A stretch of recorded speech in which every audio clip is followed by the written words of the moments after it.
Austatud Vabariigi President, president Kaljulaid, president Ilves, austatud Riigikogu, peaminister, ministrid, põhiseaduslikud ametikandjad, ekstsellentsid ja külalised.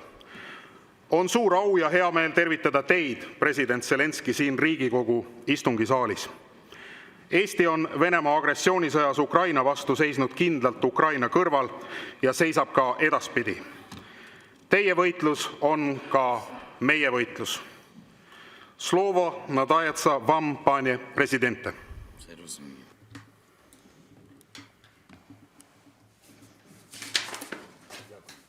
Suur tänu.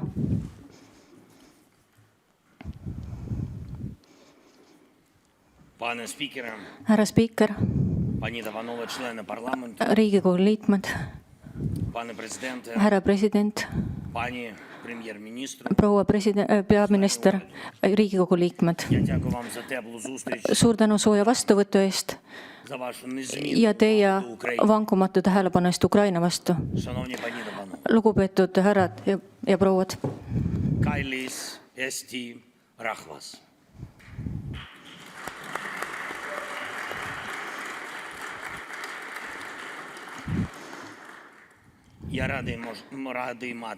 Mul on hea meel, et mul on võimalus täna isiklikult tänada teid, tänada selle eest, et olete vabaduse poolel ja mitte ainult vabaduse, Ukraina vabaduse. On väga sümboolne Eesti ja Ukraina ajaloo vaatenurgast praegu. See omandab täiesti teise mõtte see päev, 22. veebruar, 4. veebruar. Just sellel päeval Eesti tähistab ja hakkab alati tähistama oma vabariigi iseseisvumist. Ja just 24. veebruaril on praegused Venemaa peremehed proovinud uuendada oma vana või Nõukogude Liidu või Vene impeeriumit või mingit hübriidimpeeriumit. On proovinud rünnates Ukrainat.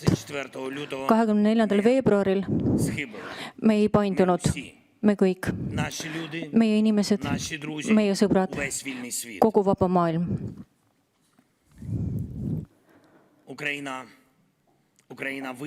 Ukraina on otsustanud enda jaoks, et me hakkame võitlema.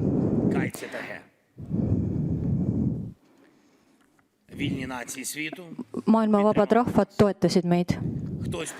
Keegi toetas kohe, nagu Eesti, ja ma olen tänulik teile selle eest. Keegi toetas hiljem ja me hindame ka seda. Ja praegu enamus maailma ühel või teisel viisil on Ukraina poolel, rahvusvahelise õiguse poolel ja Vene genotsiidse agressiooni vastu. 24. veebruar võis muuta ajalugu ja ka meie rahva ajalugu ja meie regiooni ja kogu meie Euroopa ajalugu uue vabaduse kaotuse poole. Aga ajalugu tegi pöörde veel suurema vabaduse poole, kui me lootsime, veel suurema sõltumatuse poole, kui me siis isegi arvestasime. Palju suurema Euroopa vankumatuse poole, kui keegi ette nägi. See sai toimida vaid tänu julgusele, tänu solidaarsusele, tänu vabaduse valiku tõttu, meie ühise valiku tõttu. Suur tänu Eesti, suur tänu igale ühele teist, eriti teid isiklikult, et siis oli valik just selline, valik vabaduse kasuks. Ja me peame võitma selle võitluse, mis toimub praegu. Me peame ta võitma, mitte ainult sellepärast, et see on võitlus meie elu eest, Ukraina rahva eest, meie linnade, meie kogukondade, mida Venemaa proovib muuta varemeteks. Me peame võitma selle võitluse, mitte ainult sellepärast, et selles otsustatakse meie riigi saatus ja kõikide riikide ja rahvaste saatus, kes on piirnemas Venemaaga. Selles võitluses otsustatakse, milline saab olema ka praegu ja peale meid ja peale meie lapsi ja peale meie lapselapsi globaalne suhtumine vabadusse. Vabadus peab oskama võita, seistes vastu türanniale. Ja just sellepärast see sõda, mis on praegu Venemaa poolt alustatud meie vastu, Ukraina vastu, omab tähendust mitte ainult meie jaoks ja mitte ainult meie kontinendi jaoks, vaid kõikide rahvaste jaoks, kes hindavad oma vabadust või kes unistavad saada vabaks. Türannia peab kaotama. Türannia peab olema luuser. Alati. Alati. Alati. Ja just seda me peame jätma endast maha kui põhilise poliitilise edasi antud mälestuse. Meie, kes riigid, kes hindavad vabadust, kõik rahvad, kes ei taha, et nende lapsed oleksid diktaatorite omandis, kõik liidrid, kes soovivad olla valguse poolel ajaloos. Just sellepärast selles võitluses on tähtis igaüks. Mitte ainult see, kellel on suur sõjaline kogemus või palju relvi, mitte ainult see, kes kuulub ühtedesse või teistesse maailma toppidesse erinevatel võimekuselt. Iga rahvas on tähtis. Iga. Julge hing, iga siiras süda, iga tark mõistus on tähtsad. Igaüks, kes suudab mobiliseerida oma inimlikkuse ja mitte sellepärast, et see annab hetkelist kasu, vaid sellepärast, et nii on õige. On õige, kui vabadus ja inimlikkus võidavad. Nad peavad võitma. Härrad ja prouad, kallis Eesti, ma olen siiralt tänulik selle eest, et ja teile kõigile selle eest, et te olete koos meiega ja tänan iga toetuspaketi eest, mida te annate meie võitlejatele ja meie Ukraina rahvale. Ma olen tänulik relvade eest, millega te olete aitanud. Suur tänu teie initsiatiivide eest, mis tõesti omavad mõju kogu Euroopa kursile. Suur tänu teie otsustavuse eest ja survestamise eest Venemaale ja selle eest, et agressor tunneb tõesti, et kaotused agressioonist on just temal, mõrtsukatel, sellel tertsukal, aga mitte sellel, kelle saatus on otsustanud Putin hävitada. Me peame ka edasi survestama teda kogu Euroopas, kogu vabas maailmas. Iga sanktsioonide vältimise skeem, mida Venemaa on kasutanud, peab olema blokeeritud. Iga vara, mida Venemaa või temaga seotud isikud on proovinud peita maailma jurisdiktsioonides, peab olema külmutatud ja kasutatud, et selleks, et kaitsta Venemaa agressiooni eest ja aidata uuesti üles ehitada selle sõja järel.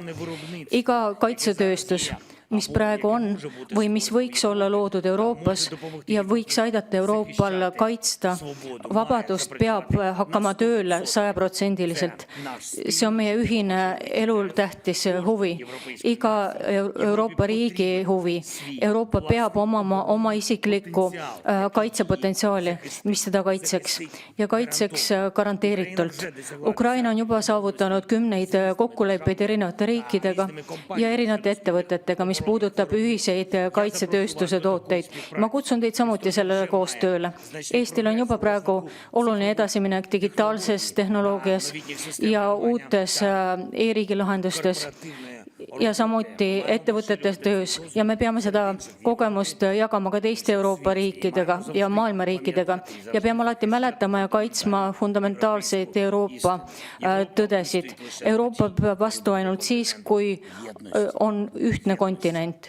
Just ühtne, mitte vastuolude kontinent. Ühtsuse, aga mitte natsionaalsete egoismide riik ja mitte konfliktsete ambitsioonide riik. Praegu me oleme näidanud suurimat ühtsuse taset ja ma olen tänulik selle eest, kuidas te kaitsete seda ühtsust, kuidas te kaitsete ühiseid huvisid, kuidas te aitate ka meie Euroopa ja Euro-Atlandi integratsioonile, kuidas te aidate meie inimesi, ukrainlasi. Ja see on samuti ühtsuse näide, tõelise euroopalikkuse näide. Ja eriti meie inimestele, kes otsisid sõja eest kaitset ja leidsid selle kaitse Eestis. Ma olen tänulik teile selle eest. Ma olen tänulik teile selle eest, selle soojuse eest. Teie meiega solidaarsuse eest ja selle eest loomulikult, et 24. veebruaril te valisite sõltumatu vabaduse. Suur tänu.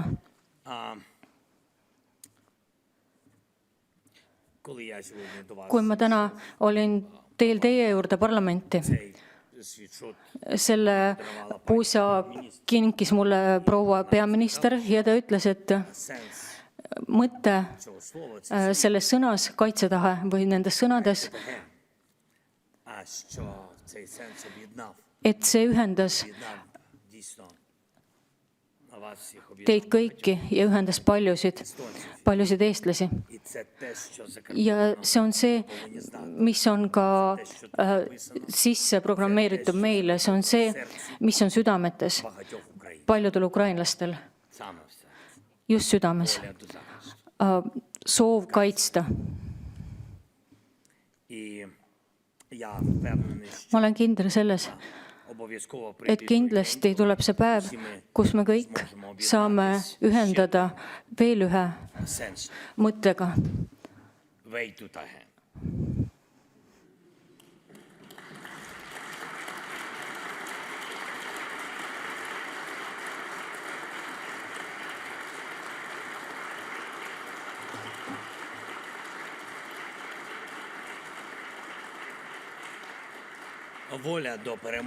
Võidutahe ja me tervitame üksteist võiduga Venemaa üle selles sõjas koos ja alati koos. Suur tänu.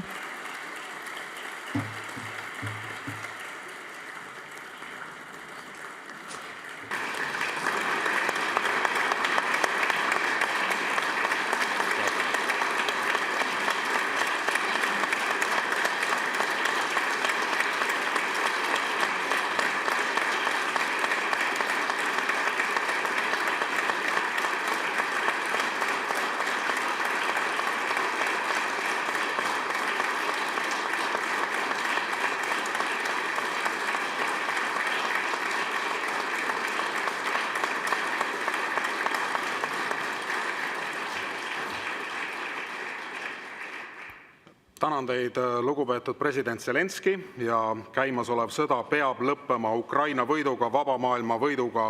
Slava Ukraini!